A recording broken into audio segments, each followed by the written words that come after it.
Hey, my third grade mathematicians. Today we're going to continue to learn about fractions. We are learning to place fractions on a number line. So let's begin with our problem of the day, and in your packet, it is the application problem. So let's read this problem of the day together. Everyone ready, read. Sammy sees a black line at the bottom of the pool stretching from one end to the other. She wonders how long it is. The black line is the same length as 9 concrete slabs that make the sidewalk at the edge of the pool. One concrete slab is 5 meters long. What is the length of the black line at the bottom of the pool? So let's think about this together. We know that there is a black line at the bottom of the pool. So that's really important for us to think about as we're thinking about this problem. What else is important? Yes, the black line is the same length as the 9 concrete slabs. So that's really important. And yes, also the one concrete slab is 5 meters long. So what are we trying to find out? Very good. We're trying to find out the length of the black line at the bottom of the pool. So if I was going to solve this problem, the first thing I'm going to do is say, okay, well, I have a black line at the bottom of the pool, and I'm going to make a tape diagram to represent the concrete slab. So there's 1, 2, 3, 4, 5, 6, 7, 8, 9 concrete slabs that are the same length as that black line, and it tells us that one of those slabs is 5 meters. So if one is 5, we know that all of the rest are 5 also. So that's 5, 5 meters, 5 meters, 5 meters, 5 meters, 5 meters, 5 meters. So we know that 1 unit equals 5 meters. But we have to figure out how much 9 units are. So 9 units times 5 meters equals what? What is 9 times 5? Very good. That is 45 meters. So the length of the black line at the bottom of the pool, the length of the black line is 45 meters. Excellent job, boys and girls. If you need to pause the video, pause it so that you can finish this up and then get back with us.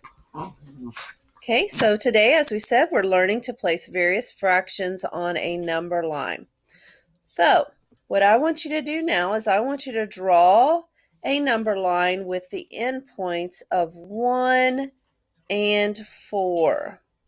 Now this is much different than what we've been doing. So we have a 1 and a 4. What's missing between 1 and 4? What whole numbers are missing if you look at a number line?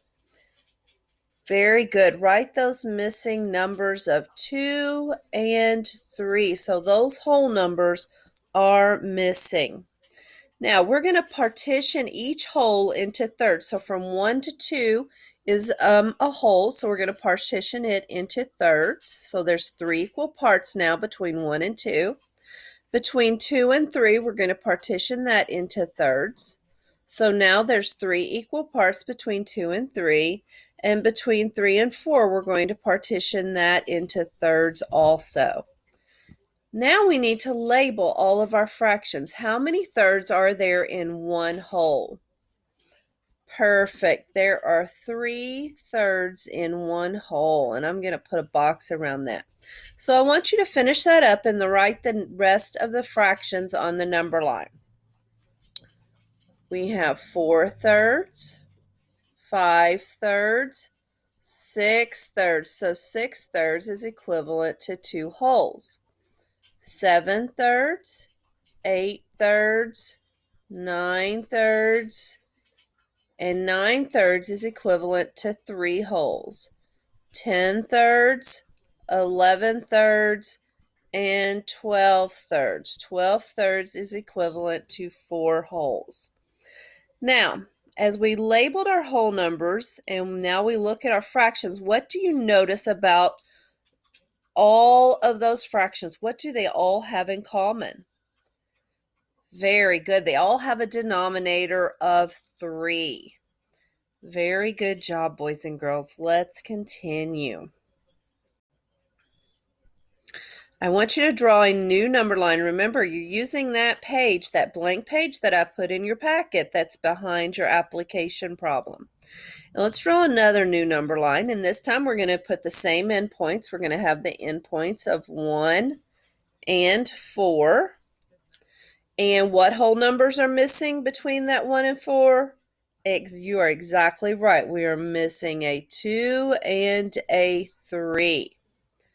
And this time we're going to place the fractions 2 halves, 5 halves, 7 halves, and 8 halves on the number line. So we're going to plot those fractions on this number line.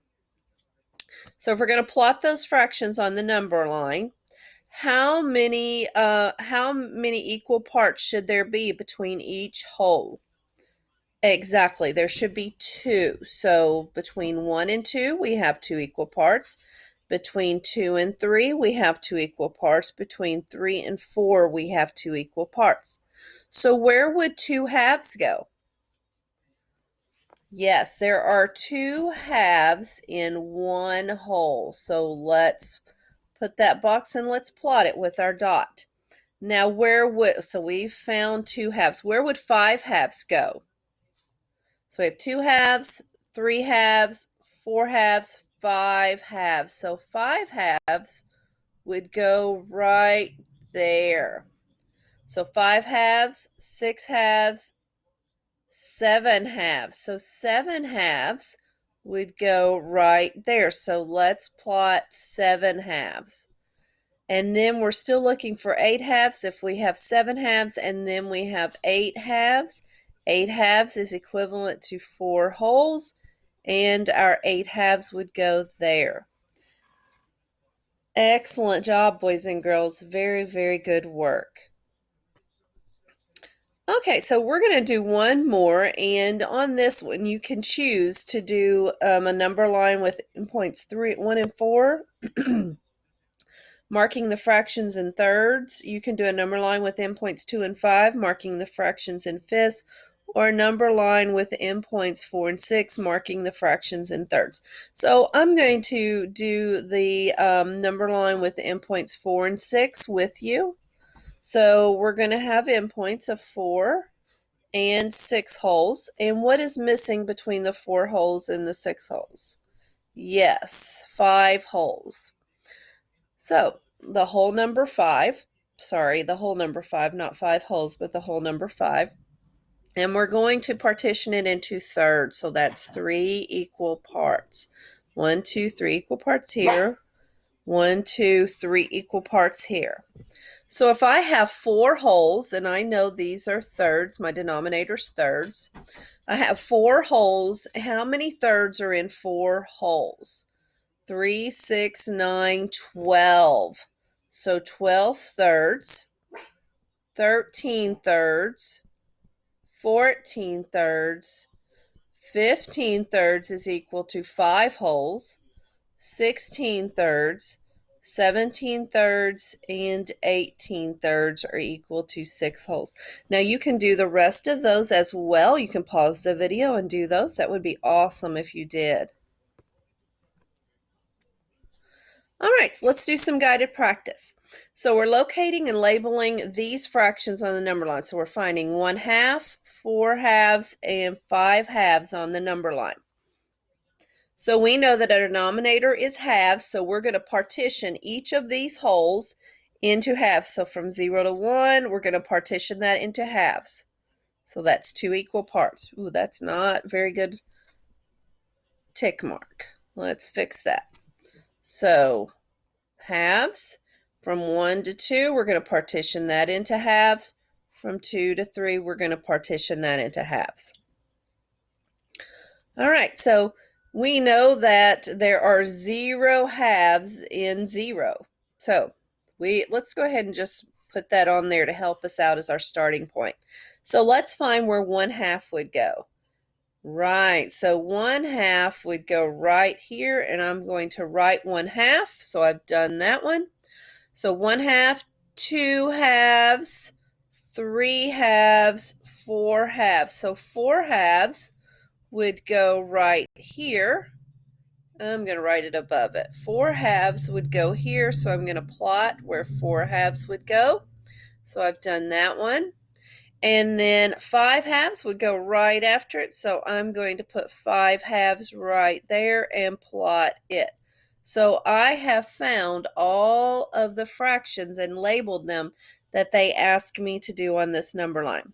Now I want you to pause your video, and I want you to do number 2 by yourself, and when you're finished, start it back so you can see what the answers are. Okay, so you all should have done this one. So it's the denominator is thirds in each one of these, so we're going to partition into thirds each whole. Now, if I have 2 wholes, how many thirds are in 2 wholes? I know the denominator is thirds. So how many thirds are in 2 wholes? 3, 6. 6 thirds. So that can help. Oh, 6 thirds is one of our fractions that we're finding. So let's put it there and plot it. Now 8 thirds would come next. So 6 thirds, 7 thirds, 8 thirds. So we would label 8 thirds there and put a dot to plot it. So we found that one. And 11 thirds, 8 thirds, 9 thirds, 10 thirds, 11 thirds. So we're going to plot 11 thirds right there. So we have found all of those. Good work, boys and girls. I love the way that some of you paused and solved that on your own. Very, very good work. So now today you're going to play a game called Fraction Roll-'em. And I've sent you a video that shows you how to play that game as well. One thing I didn't show you was on the back of the game board there are some empty blocks. So what you could do on that is you can make your own fractions. You might want to do fractions with circles. So you might draw one and shade in 1/4. You might draw another one and shade in 2/4. You might draw in another box and shade in 1, 2, 2/8. So that will be completely up to you as to how you do that. And then you can play the game with your fractions that you drew in there. Then you're going to complete your problem set. I know you will do a great job. You do the ones on the front. There are some that are bonus or a challenge. And then on the back, you have an option of what you want to complete. Great job. If you need me, you know where to find me. Excellent job, boys and girls.